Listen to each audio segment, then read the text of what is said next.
Hey there, everybody. Welcome to the first week of the Community Super League. I'm Marshall Sutcliffe. I am with Aaron Campbell, and we're going to kind of bring you in to the Community Super League, let you know what we're playing this week, and introduce you to the players that you're going to be seeing over the course of the next, over the whole league. First and foremost, so Aaron, how are you? I'm great. How are you? I'm good.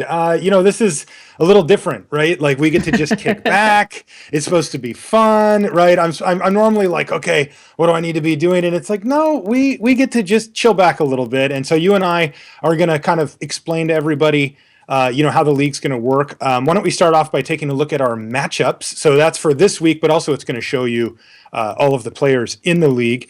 And as you can see, Aaron, you and I are matched up, although it's for later on tonight. And it's not just you, it's also the rest of the Girlfriend Bracket podcast.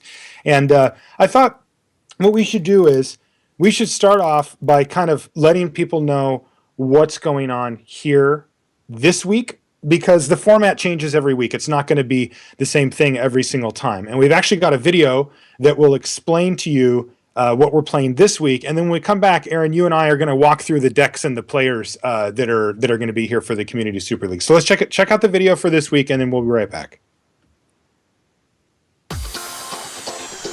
Welcome to Week 1 of Community Super League. This week, our players are running the Pro Tour Gauntlet. Pro Tour Shadows over Innistrad's top 8 featured some great players and some great new decks. The Pro Tour Gauntlet is a collection of 13 decks that performed well last week. Assigned in random order, our players drafted these decks on a first-come, first-served basis. The criteria for picking a deck varied from player to player, some choosing the coolest combo, while others chose based on pure power level. You can play along at home on Magic the Gathering Online. Pro Tour Gauntlet events for Pro Tour Shadows over Innistrad run from April 27th until May 4th. More information can be found online at magic.wizards.com/ntgo. All right, so welcome back. So you can see that we're playing the Pro Tour Gauntlet on Magic Online. Aaron, maybe you could walk us through just what the Pro Tour Gauntlet is. Okay, so the Pro Tour Gauntlet is a series of decks that were chosen as being some of the most successful decks of the Pro Tour. We have some decks that made top 8. I think there were some that made top 32, and then and they're all just really brilliant. They're all clever. They're all unique, and it gives people a chance to play the decks that some of their favorite players played. Obviously, when you I personally was really a big fan of Seasons Past. When I saw it on TV, I immediately started buying the cards for it. Yeah, that deck is insane, by the way. It is, but with Mitgo and with the Gauntlet, you really don't even need to do that. You can just hop into the Gauntlet, and there's a chance that you may get the deck that you want. And so it's a nice way to try the deck that you're thinking of buying, or just to sort of put yourself in their shoes for however long the event is going on. Now, do you need to have the cards on Magic Online to play in the Pro Tour Gauntlet? No, it's completely random. So you sign up for the event, and you're assigned a deck, and you may get Seasons Past, you may get Red White Goggles. Neither you nor your opponent know what you're getting, and that's kind of the fun of it. That is cool. Yeah. The girls and I did a group stream, and we ended up with Blue Moon, and it just happened to be one that we knew how to play, and we did really well with it. But sometimes you may get, with the modern one, you may get Griselbrand, and you're like, I have no idea what this does. And that's the fun of it. That's kind of cool. It lets you explore a bunch of different decks. Now, so and it's also Phantom, right? So when you sign up, you don't keep the cards. You just get to play with them for the event, and then when you're done, they just disappear from your account. Okay, why don't we take a look at the decks that we're going to be playing and everybody else in the Community Super League here tonight. This is standard from the last Pro Tour, so it happened just last weekend in Madrid, and there's, I believe, 12 total decks that you can get if you go into the into one of the queues on Magic Online. But we did it a little different for the Community Super League. Walk us through how we came to these decks. We did it as sort of a draft where I believe Randy sent us a list of the decks, and he chose our names randomly. So he came up with a random order, and then one by one we picked the decks that we wanted to. And I believe there were some decks left over.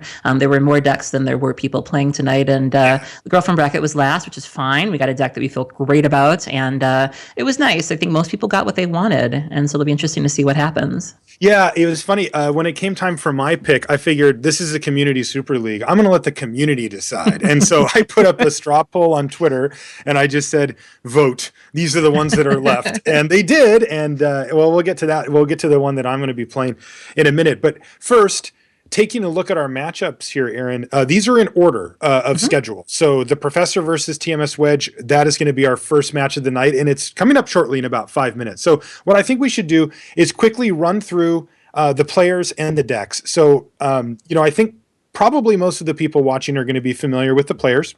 But maybe we could just mention, where they're from or what they're known for. And then we'll talk about the deck that they're running. So let's start things off on the left side of the bracket with the Professor, who's playing Bant Company.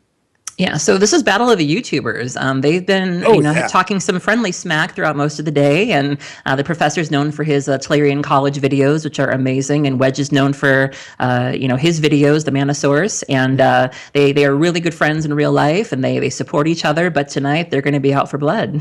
That's right, and so the Professor's going to be playing Bant Company, which coming into the Pro Tour was kind of the big bad deck, and one of them did make the top 8 of the Pro Tour as well, and yeah, I think he's going to be pretty happy with that deck. It's a really solid, strong deck. It's kind of in the middle, right? It doesn't do anything crazy, but it can definitely, generate a lot of card advantage and do that kind of thing if you're into that. Now, on the other side, we've got Wedge, and he's playing a green-red ramp deck. I'm also playing a green-red ramp deck, but mine's a little different than his. His is kind of more like a traditional ramp deck, at least from what I saw. The deck. I'm sorry. If you like to, no, I was just going to say it's like if you like to make big things, right? Like Ulamogs and stuff like that. I think that's the type of deck he's got, right?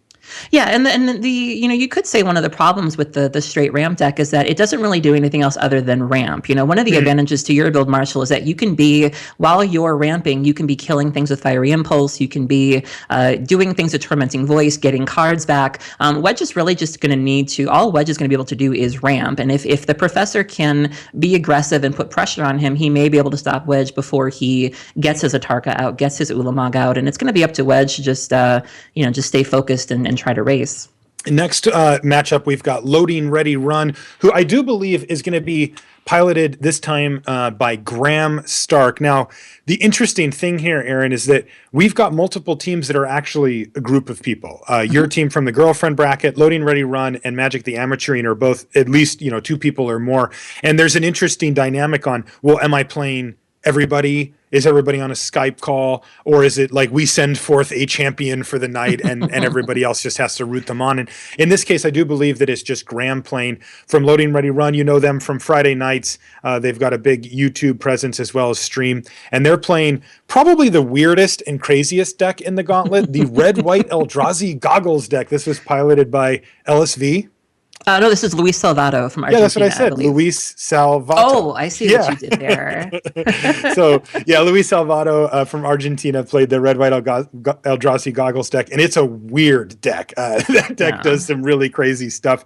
I saw him copying burn spells with the goggles and throwing it to his opponent's face and doing all types of crazy stuff with that. So, yeah, I don't really know what to make of the deck, and I'm curious to see how it plays out. On the other side, is Magic the Amateuring. So you can take a look at Magic the Amateuring there. I don't actually know if they're both playing or not. It's an interesting question. They are both they are both going to play. So that's cool. They're both going to be sitting next to each other and battling, and they're on Black Green Aristocrats. This, of course, was the deck that actual LSV played. Yes. And, this deck is very interesting. Cool deck. Yeah, the deck is interesting. It tends to win out of nowhere. I was reading LSV's deck tech about it. He made a deck guide on Channel Fireball, and he basically said if you have like Blister Pod, Zulaport Cutthroat, Liliana, and like Nantuko Husk, you win the game or something along those lines. And it's all a really bunch of kind of innocent creatures, and then out of nowhere, he uses something like Cryptolith Rites, and then all those creatures can make mana, and they just have these really explosive draws where all of a sudden you see cards like Blister Pod, Zulaport Cutthroat, then they tap them all with Cryptolith Rite, and you're collected company. You're sacrificing them all to Westvale Abbey. You get 2 Zulaport Cutthroats in play, and things really get off the wall, and it just kills you out of nowhere. Yeah, I think that a lot of us were jealous that Megan Maria got the Black Green Aristocrats deck. Next is super streamer Kenji Egashira. You know him as Numat the Nummy from his basically daily stream here on Twitch. He took the Seasons Past control deck. This was, of course, piloted by, that's right, Johnny Magic, John Finkel. So this deck is one of the more grindy control decks in the format. Yeah. This deck was everything I want in life. I was watching the deck tech at home, and I spent much of it just clutching my chest, and I was like, "Oh my god, it's removal!" And I got to spoil seasons past. My co-host and I on Magic Mike's, we got to Oh, spoil. That was our cool. spoiler card, and I admit that I was the one who didn't really think it was that swell. And so to see it, to see it on the Pro Tour, to see it top 8, I immediately picked up my playset, and I was like, I got to preview a really good card, and that felt great. Nice. On the other side of the table, streamer again, Paul Cheon. So two of the biggest streamers in Magic are going to be fighting it off, and I have to say, two of the best players in the whole pool as well. These guys are definitely two of the top, probably the top 2 players in our 8 here, if we're being honest. And Paul, not so shockingly, took green-white tokens, which was the deck that ended up winning the Pro Tour. And I think it will be viewed as the breakout deck of the Pro Tour. The deck looked super, super solid to me, winning and also just crushing in the Swiss part of the tournament too. It really performed above average. Where interestingly, the deck that Kenji is playing, Seasoned Past Control, did not.